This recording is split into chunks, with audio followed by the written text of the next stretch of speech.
Si eres médico y probablemente pienses que el expediente clínico no es importante, déjame decirte que en cierto sentido estás en lo correcto. Y es que resulta que existe una cuestión, unas consideraciones de algunos jueces que es dentro del amparo directo 51-2013, en los cuales se ha establecido que específicamente una de las obligaciones de los médicos es obviamente integrar de manera correcta el expediente clínico.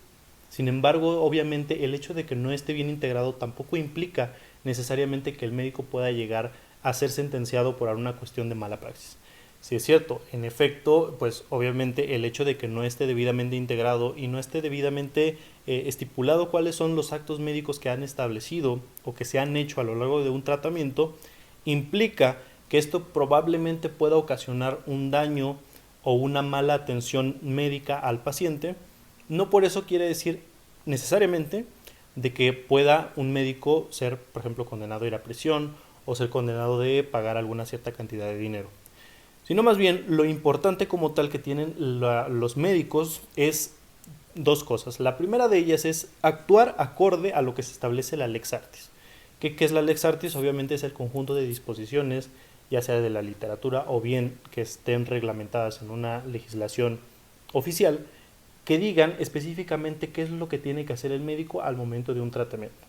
Entonces, si el médico obviamente se adecua a lo que dice la Lex Artis, si hace efectivamente lo que tiene que hacer de acuerdo a lo que establece la literatura de su profesión, obviamente no puede ser condenado a que exista algún tipo de responsabilidad, ya sea de carácter penal, civil, administrativa o de cualquier tipo. Pero la segunda obligación que tienen como tal los médicos es precisamente integrar de manera correcta el expediente clínico, y te voy a decir la razón práctica del por qué sí lo tiene que hacer. Y es que resulta que el expediente clínico va a ser la base de la defensa adecuada ante un procedimiento judicial. ¿Por qué? Porque resulta que en un proceso judicial una de las pruebas importantes es la prueba pericial.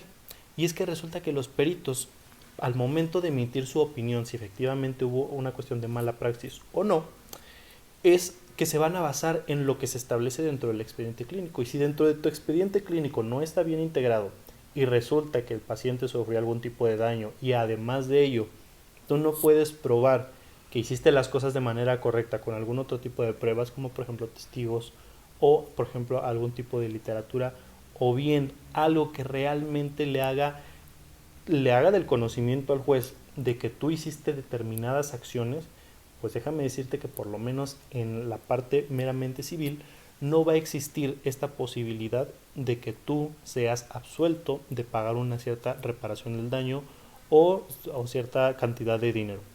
En la cuestión de materia penal es un poquito diferente, entonces es muy importante saber que tienes que integrar de manera correcta el expediente clínico. De lo contrario, entonces va a ser un poquito más complejo el hecho de que tu defensa realmente tenga una buena base al momento de poder demostrar ante el juez de que tú actuaste de manera correcta o no lo hiciste. De ahí es que toma realmente relevancia esta integración del expediente clínico. Entonces, si tú no lo haces, pues bueno, prácticamente es como si estuvieras echando una moneda al aire en la cual pues le digas a tu abogado, ¿sabes qué? Pues yo quiero que me defiendas. Ok, pero si tienes todos los elementos necesarios para poder hacer una defensa adecuada, si aún así o no los tienes, más bien dicho, entonces va a ser muy complicado el hecho de que tu abogado te pueda defender debidamente en un juicio.